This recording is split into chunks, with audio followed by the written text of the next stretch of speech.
We're at Ferryhouse Racecourse to meet Nina Carberry. Now, she may very well have been born into horse racing royalty, but what she's done over her 17-year amateur career is nothing short of sensational for the next generation of female jockeys.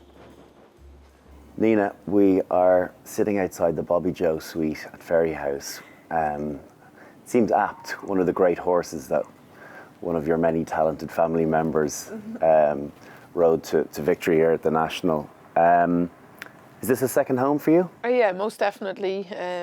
We were coming here since we were very young, having our little bets on, and the day that Bobby Joe ran in the Irish National and Paul Road, and my dad obviously trained him, it was probably a dream come true to see him passing the line. And I suppose just the excitement and everything, and I had my friends there, and for us then to go into the parade ring after was just, it was absolutely unbelievable. It was a great atmosphere, and I think for a local horse to win, I think everyone was cheering him home, and it was incredible. It's a very special place for me. We used to come here as well when we were in our pony camps, and we'd stay for a week and we'd camp in the weigh room when years ago. So it's definitely a special part of my life, Ferryhouse, and a lot of good things happened here.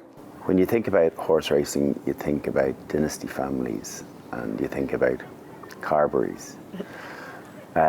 You probably think about Walshes as well. Yeah. So what's it like growing up in a family where your dad's been very successful, your brothers have been very successful, and you're a wannabe jockey? Is it help or a hindrance having a surname like that? I was definitely a help to me. All our lives we had great ponies and just around horses all our lives, and sure, the experience of my dad and I suppose my brothers Paul and Philip before me helped me to be where I was as a jockey, and it definitely wasn't a hindrance in a way, and there was a massive help for me starting off.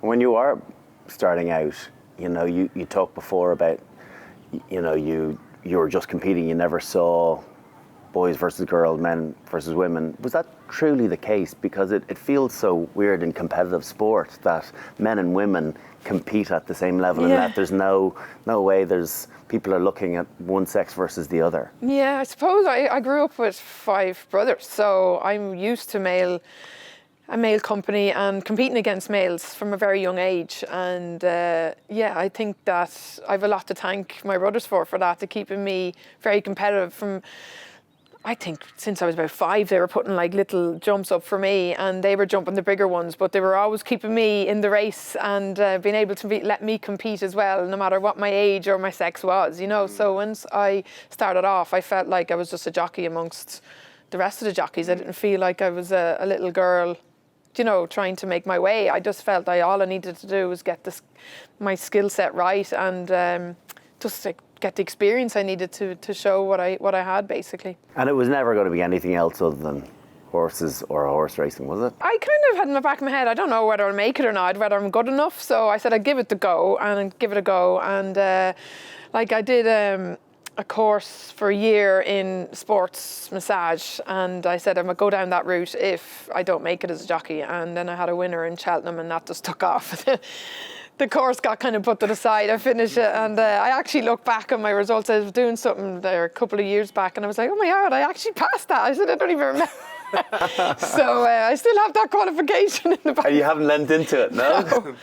But it's still there if I ever need to go back at it. But it's gas, your head is just so focused into racing and what you're doing, you don't think of anything else. How has it shaped you as a person? Do you see yourself now, when you look at yourself in the mirror, do you see a completely different person that you thought you were going to be as a teenager, as you started making waves in horse racing? Yeah, it taught me a lot. It taught me dedication and how to be focused on a very important time.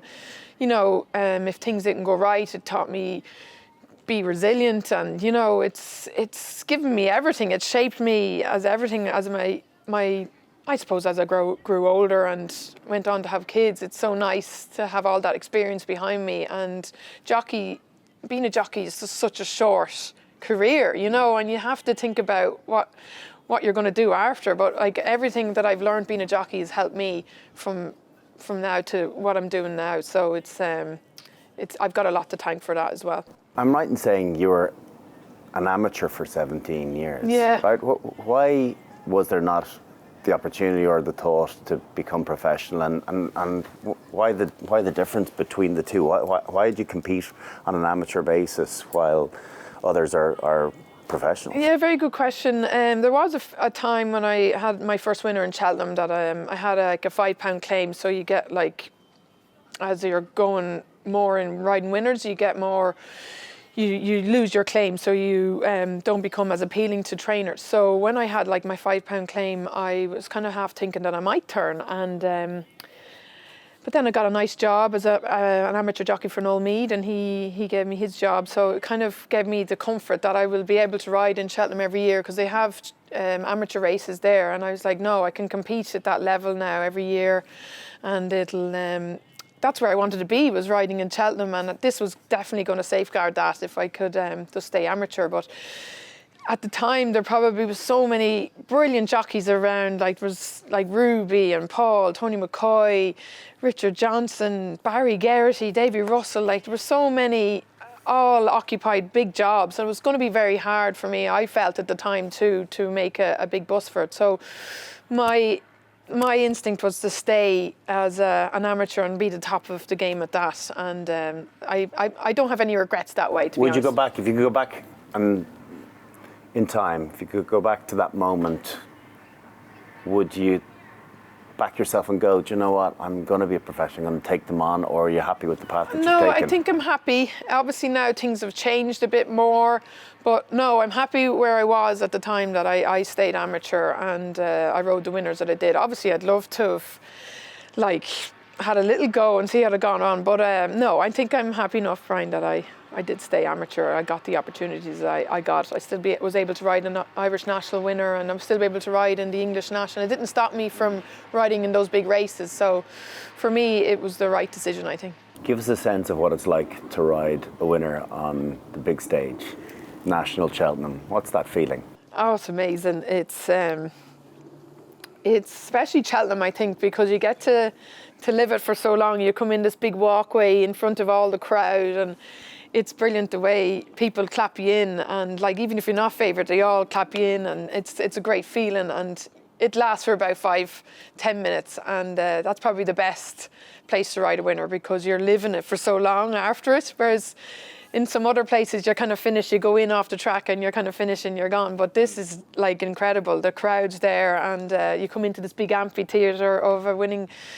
The winning enclosure, and yeah, it's probably one of the best feelings ever, because and it's probably better when you ride a favourite, because then everyone is there, you know. But yeah, no. But it doesn't last long, because in many cases you probably have another ride soon. Yeah, so that's what I was saying. Like at least in Cheltenham you get like 10 minutes when you're walking in, but like it definitely doesn't last long, because as soon as you're up on the next horse, that race is over and done with. Like, you know, so you have to keep your head on the job, and yeah, the next ride is. You hope to win again, but not easy. I suppose we have a likeness of sorts in that we both ended on quite the high, right? Yeah. I managed to win my final game, albeit I only Not lasted so much 8 minutes.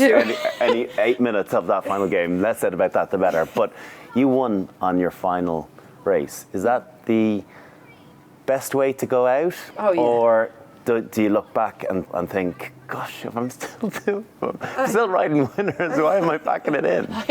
No, that was that horse was always going to win that day. I think when I went out, I said, this fella's winning. This just it. And every jump, I was like, you're getting over it. I don't care. I was meeting everything. It was actually the weirdest feeling, because, like I said, nothing else is happening other than me winning. There's no one else going. But like everything can happen. But in my head, I was like, this horse is winning. That's just it. And yeah, I went out with that attitude, and the horse, thank God he was with me. And yeah, for Enda Bulger, who'd been so good to me, and JP McManus all my riding career, and gave me the opportunities to ride in Cheltenham, and probably gave me mostly all my winners in Cheltenham. And yeah, a lot to thank for them for that. And yeah, it was incredible to ride my last winner for them. What's the first sense when you know you've ridden your last race? I was sad. I was. Obviously, I was still capable and well able, you know, and I knew it was time to move on. And it's hard to let go, to be honest. It is hard to let go, and it's something that you're losing that adrenaline buzz for the first time. You'll never have it again, you know. And I think you can allude to that as well. Like, you just miss that. Relief now? I was relieved that I was starting to move on, and I was happy with my decision, but obviously I was going to miss the buzz of it all. And I suppose, I know people say it's a hard life being a jockey, but like for me, it was probably the easiest because that's all I knew, and I knew to a T. Like, I knew exactly what I was doing every day, and I was just getting up. I had a routine, you know, and wearing my rights and the next day. But all that went when I retired, and it had to back to the grind and kind of get a new career. I'm always intrigued talking to successful athletes, sportsmen and women, about that retirement. Particularly, it happens in many cases in their 30s, and in some cases, maybe as footballers, they're able to, or forced not to have to work again. Yeah. But you need that purpose piece. What about you? How was that initial year or two of retirement? Were you expecting it to be tricky? Were you expecting it to be seamless? Because everyone has different experiences with it. I didn't know what to expect. I was happy that I was retiring.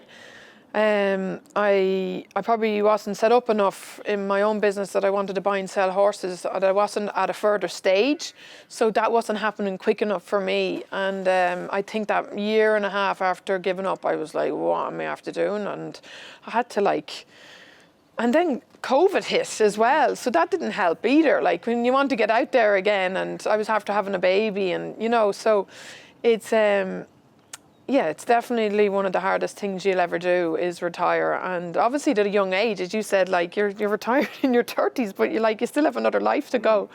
It's something that it's very hard to explain, but I think missing that adrenaline buzz is probably the biggest thing you'd miss. It must be nice to look back and reflect on a job really well done and being someone that trailblazed for women in your sport.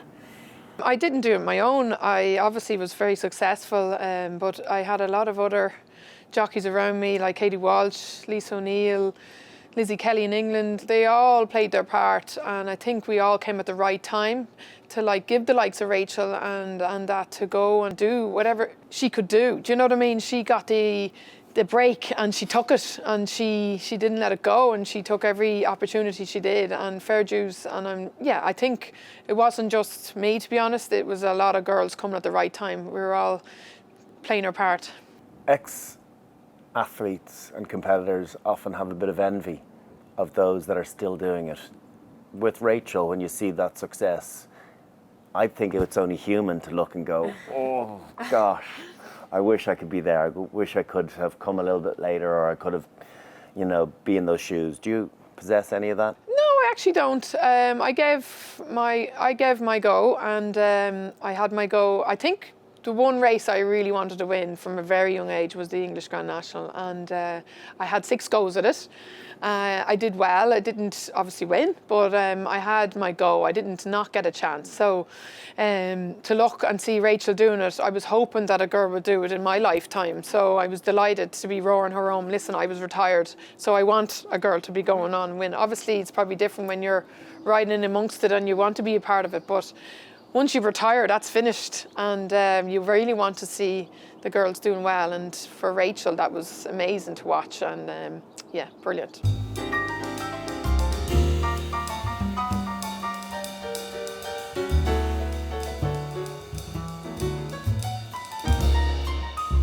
Unfortunately, one of the most intriguing aspects of talking to jockeys or ex-jockeys is about the injury list. Yeah. There's no walking with limps or anything, so have you come out relatively unscathed? Not too bad. I have a few broken collarbones, a plate in that collarbone. I broke my kneecap, which is that's a bad one. Yeah, and it's kind of, I'd say I'm starting to catch up on me now with cartilage and stuff, so I have to keep an eye on that. But I was lucky enough I didn't break legs or arms, thank God. I got out of it unscathed that way. A few ribs, and that was it, but the ribs are probably the hardest. You probably know. I've never done a rib. Have you not? I believe they're so sore, yeah. And a rib cartilage or an actual rib? Both. The rib cartilage is meant to be one of the most painful ones you can do. Sore, yeah. So, but lucky enough, not too bad. I had the really embarrassing situation about 3 months after I retired. I was then swimming with my daughter in the gym, and I was squashing her in the shower down in my hunker, squashing her like this, and my cartilage jammed on me, and I couldn't actually straighten out my leg and popped it. So nothing more embarrassing than going into a gym in the whole of your health and walking out, hopping out with this small 4-year-old by your hand. Yeah. So I rang the surgeon who'd done my cartilage previously. I said, I've done my cartilage again. And he goes, yeah, God's right, come on, in you come. And I said, hey, how'd you do it this time? I was washing my daughter in the shower after swimming. But I'm interested to understand, obviously it's very topical at the moment in rugby, and concussions. Are they kind of prevalent in your sport? Yeah, I was quite naive when I was younger. I get a bang to the head and then get a bit confused. I wouldn't realise it was concussion. And I think now, looking back, I said, I actually probably got way more concussions than I actually thought I did. I probably got knocked out once, and yeah, definitely it's come, I'm delighted it's come a lot more. Like, I think there's a lot more for jockeys now to realise that they have had a concussion, but definitely I had a good few when I didn't know I had. So. And what happens with jockeys now when when a concussion is diagnosed? So there's a base test now that's done, obviously, when you're in good health and everything. So obviously if you don't pass that, you don't get back riding, but you have every chance to pass it if you're okay, you know what I mean? So as long as you can pass the test, then you're okay. I think something similar in rugby as well. Yeah, so HIA, yeah. So you've got 10 minutes to clear this test. So you have to do by all accounts, it's quite a difficult test to actually pass. I think I struggled to pass my one. But yeah, it's obviously tricky things to do, but it's something that's necessary, because I think you do it like 3 days after you've had your concussion, and you see how you're assessed, and you can go back riding, I think, if you pass it. But it's something that's definitely, it's a necessity for the game. You don't want to see young people getting falls like that and getting concussions, so they're trying everything to stop it happening, and gum shields are coming in as well. But I think that helps a lot as well.